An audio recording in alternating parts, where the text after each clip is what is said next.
Learning any second language is a beneficial process in that it will definitely reveal the shortcomings of any monolingual view of the world.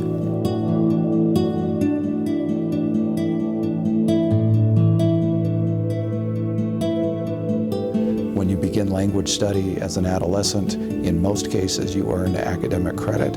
When you begin language study as a child, you acquire a voice in the human conversation. There was a great German poet named Goethe long ago who said, "He that speaks only one language sees the world with only one eye." This is a choice for parents who really want to have this kind of language learning for their kids when they realize that they are going to be bilingual and biliterate coming out of elementary school. This is a real leg up in economic development to have a population that can be fluent in speaking a multiplicity of foreign languages.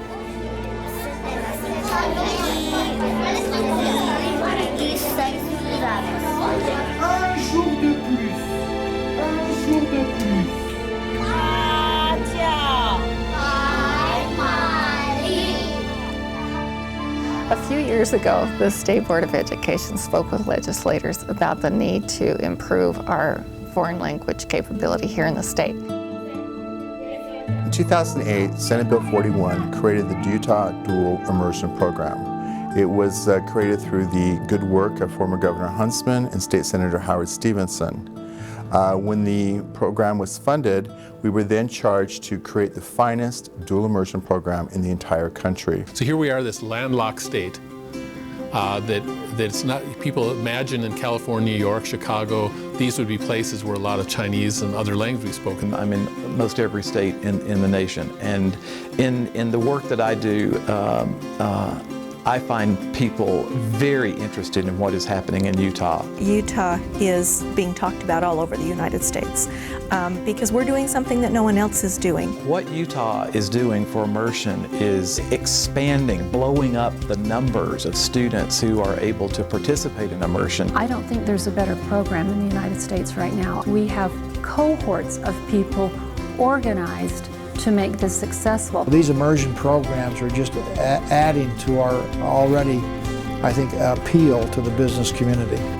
But the very fact that the state legislature has provided funds for the initiative and provided its support for ensuring that these programs succeed and grow is another variable that's unique to Utah. This state is not made it a political issue.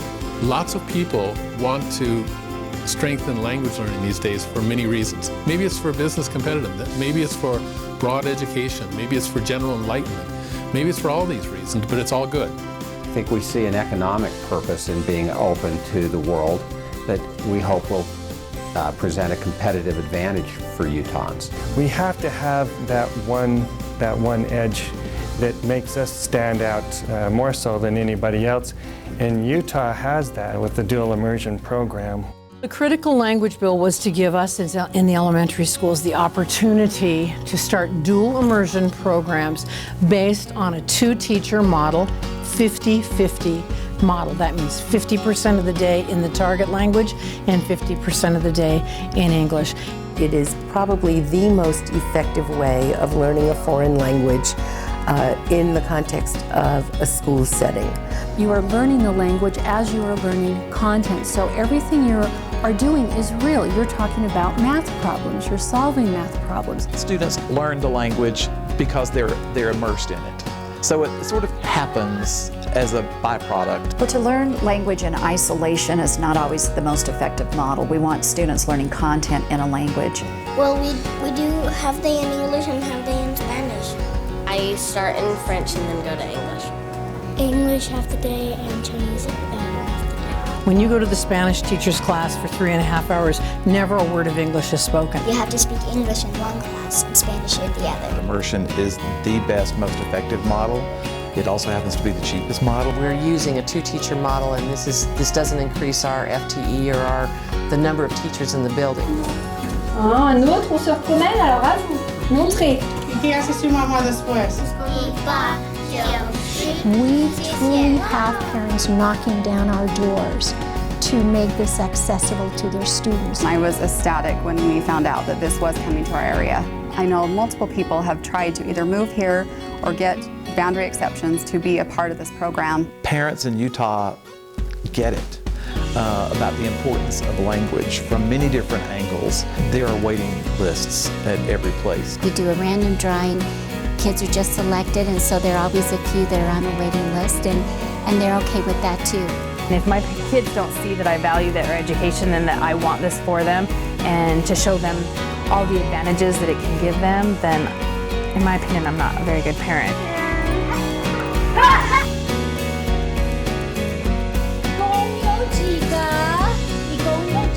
There's something that doesn't just quite ring true to the layperson about learning math in Chinese.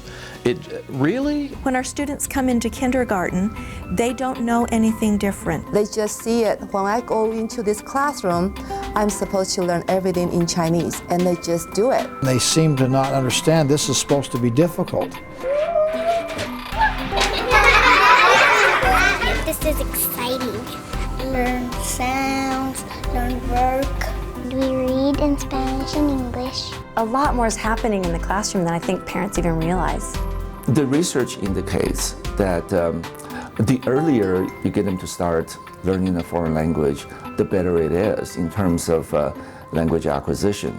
Little kids' brains have more room to store. But there's a phenomenon called cognitive mapping, that as you get older, your brain becomes more and more efficient at your first language, and it's screening out all other sounds. If I talk to the adult, I say, oh, please say 是.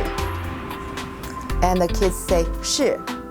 And the adults will stop and they think and they say, how do you spell it? You have to see it with your own eyes to see how good these kids are doing. Et puis on... Ah, tout le monde sait le déjeuner. Y solo estás como comiendo plantas. Ni hao.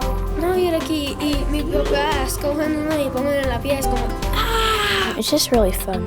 When you talk French, you kind of feel like you're almost like in France. You're just in school in France.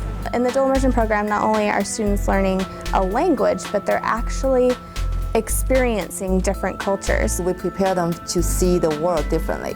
It's like they have this whole new global awareness. And our teachers bring stuff from China, and we have dumplings, and we eat them with chopsticks.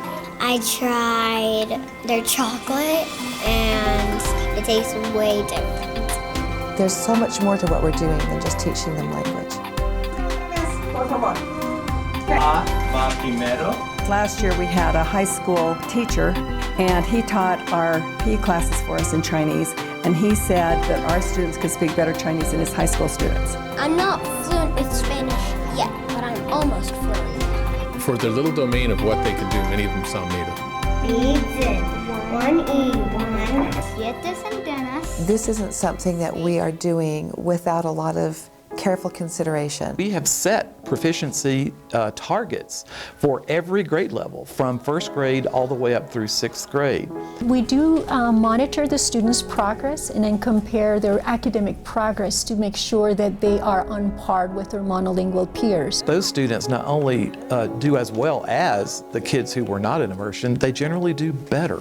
We're not leaving any of the curriculum out in order to insert a language. We're enhancing the content by teaching it in multiple languages. There is nothing to be lost, academically or linguistically, by involving your child in learning a second language. By the time they get to junior high and high school, they're studying multiple subjects for longer periods of time. So it can't be immersion in the sense that half of the day you're learning content in another language. Students will have the opportunity to take some content classes in Spanish or Chinese or French. As 9th graders, they'll be able to take the AP test and get college credit. In high school, they'll have the opportunity to take college-level courses as sophomores, juniors, and seniors. We're hoping to see students who are able to nearly complete a minor in a foreign language by the time they complete high school. This is truly the future global economic workforce that will be able to go on and do double majors, major minors. They will go into engineering, business, law, medicine, politics. This is the future of Utah. All of these are languages of commerce and society around the world that our students should have that opportunity to engage in. It's my dream that the dual immersion programs that we have begun in our elementary schools become the norm for all students. Our governor has set a goal that by 2015 we will actually have 100 schools impacting 30,000 students. This is my dream, what's happening in these schools. It has changed and enriched my life. These are going to be the kind of students that this country has almost never seen before. There is no program that is tied greater to future economic development in Utah than the dual immersion program. It's hard not to be enthusiastic. It's hard not to be excited about what we're doing. I'm really thrilled to be a part of it all.